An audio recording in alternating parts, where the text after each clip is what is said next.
So today we will discuss about classification, and as you understand that it's very difficult to write some precise algorithm which would, for instance, distinguish cats and dogs.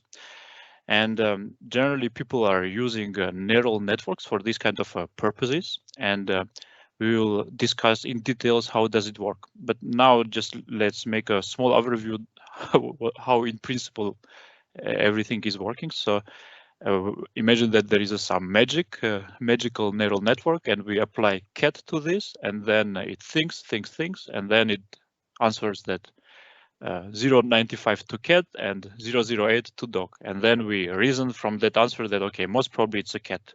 And then we bring a dog to that neural network, and it thinks, and gives another answer like 96 to dog and 01 to cat. So then we reason that, okay, most probably it's a dog. This is how it works if everything is nicely defined. But now let's understand how, from which does it consist on. So it's consists on neurons. Of course, they have a biological analogy from a real neuron, so let's see how does this biological analogy is working in the programming. So we have some inputs. We do not hear x1, x2, x3. So it's just numbers, arbitrary numbers, which we can input to this neuron. To each edge, we correspond a weight. So there are weights.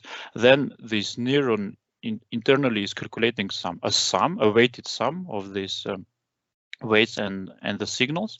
And then if a sum is smaller than some threshold, then it says, okay, the output is 0. If the sum is larger than some threshold, omega 0 is the threshold value, then you say, okay, the output is 1. So basically, this is the easiest neuron. And I think for further calculations, it's better to a little bit reformulate and say that, okay, if this weighted sum minus threshold is smaller than 0, then the answer is 0. If it is larger than 0, then the answer is 1. And you immediately see here that it's actually a step function. But as you understand that in the calculations, it's not always nice to work with the step functions because they are not differentiable, and people are use most of the times another more smooth functions. They are called so. For instance, this function is a sigma function, and in this particular example, this is that function. But there are also another kind of functions which are possible to use, but this is the example of one. And but now we need to understand how we convert cats and dogs to signals. So, for instance, in this example, if we have a picture of 100 times 100, it's just a vector, you know, like with the intensity of a light. So 1, it means it's a white. 0, it means that it's a black. And we can construct a big, very large vector, which consists on 10,000 elements with the indices. And then we will actually feed this cat to the neural network. So the cat is actually the collection of numbers. And then a neural network consists on these neurons. And every neuron has its own weights, you know. And then if the weights are correctly defined, then this neural network would think, and then give the proper answer. So this is basically what does it mean in a mathematical terms, what is the neural network. So it's just basically, we will see in the next slide. So actually, if we will consider is just is cat, so it's just a function which just takes numbers. So it's just entries, which corresponds to signals of a picture for a cat or dog, and then this function also has weights.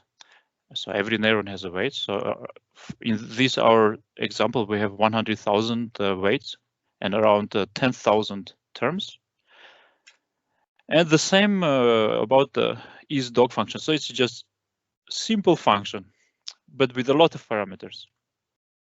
But we need to be able to measure how well the neural network is responding on our queries. So before trying to train it, we need to understand, is it in a good shape or not?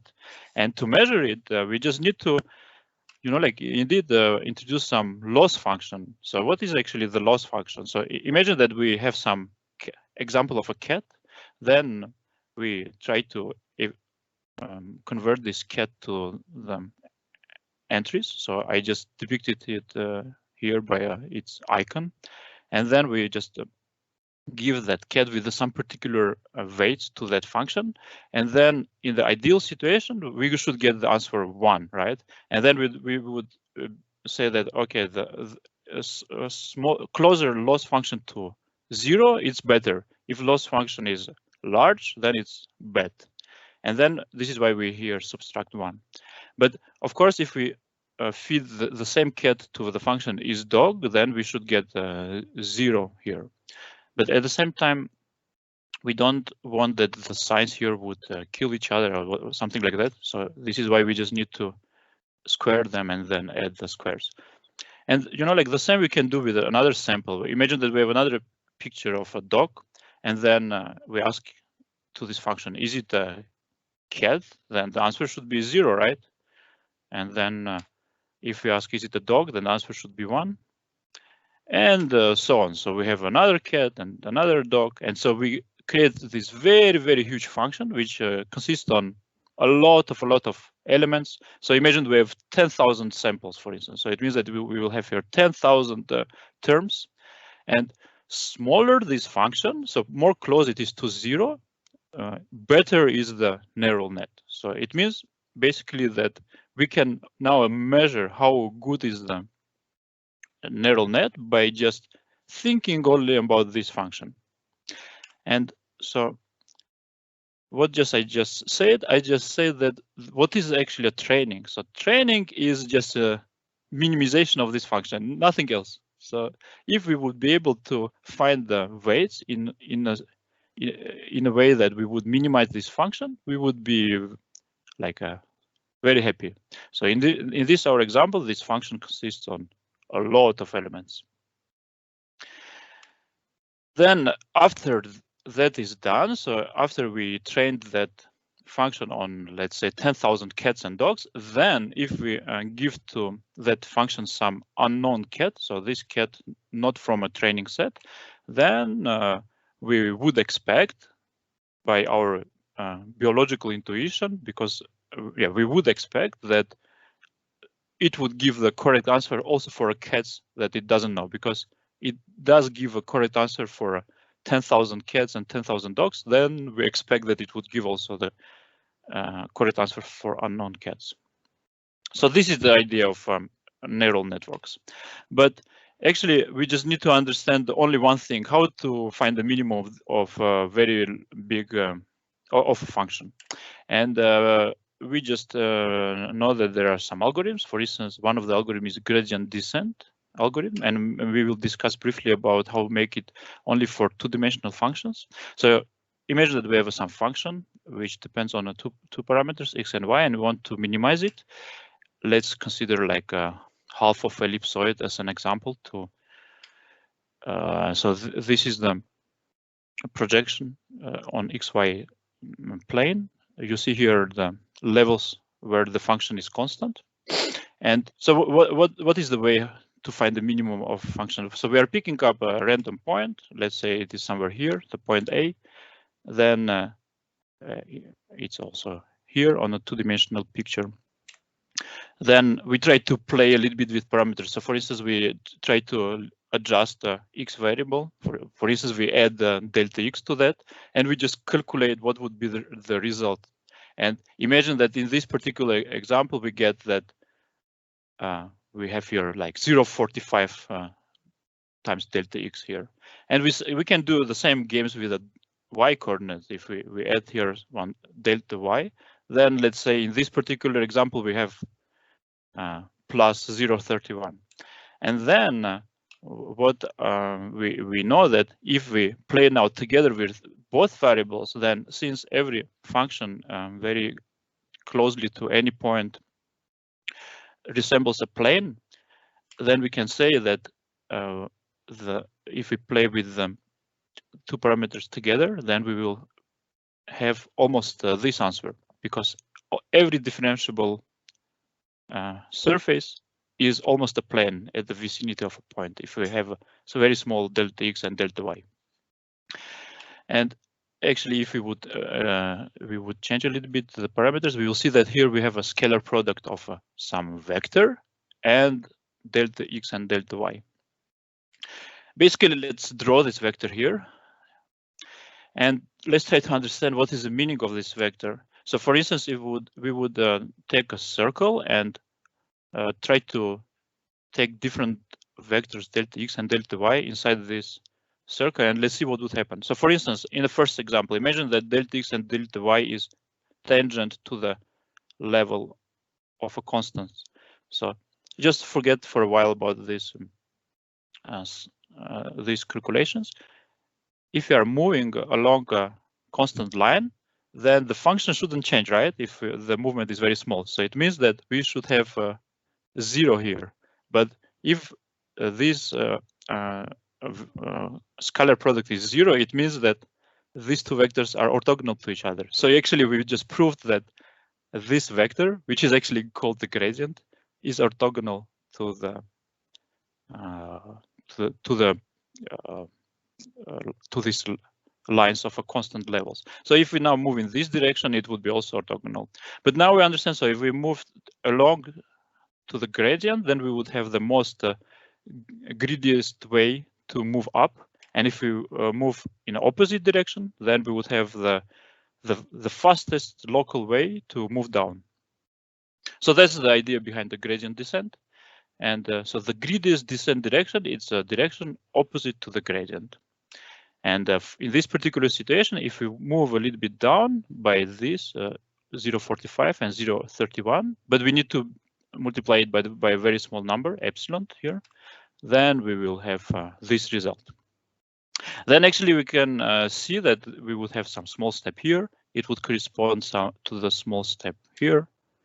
And then we would do a lot of more small steps, and eventually we would come to the minimum. In this 3D picture, it would look like that. And then we can ask ourselves, actually, is it the shortest path? We can ask this question, and the answer is no. The gradient descent path is not the shortest one. Actually, the geodesic is the shortest one, which is not so greedy, but because of that, it's more short. And the same can work for now another question. So does the gradient descent always find the minimum? And answer no, because we have, for instance, these kind of examples where if we pick up the point somewhere here, then the gradient descent would of course bring to the local minimum, but not to the global minimum. So it's not the ideal algorithm. It doesn't always find the minimum. But anyway, with some also modifications, it's a very powerful algorithm. And the same question, how can we apply in the higher dimensions where we don't have the geometrical intuition? And in the higher dimensions, we can do the same things, but without the geometrical picture in mind. So we can just a little bit play with the parameters. For instance, if we, in this some particular example, imagine that we move a little bit delta x and get here one coefficient, 147, for instance, and we play with this parameter, we get another coefficient, 512, for instance. We play with another one, we get another one. So here we can already construct the same analogy as in a 2D case.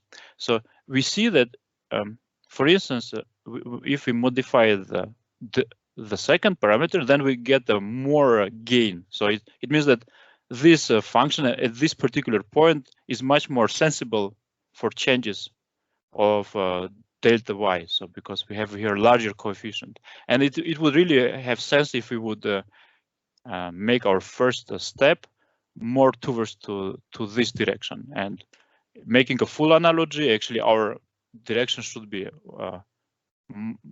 minus this vector, which is constructed by these numbers. This is the first, this is the second, this is the third.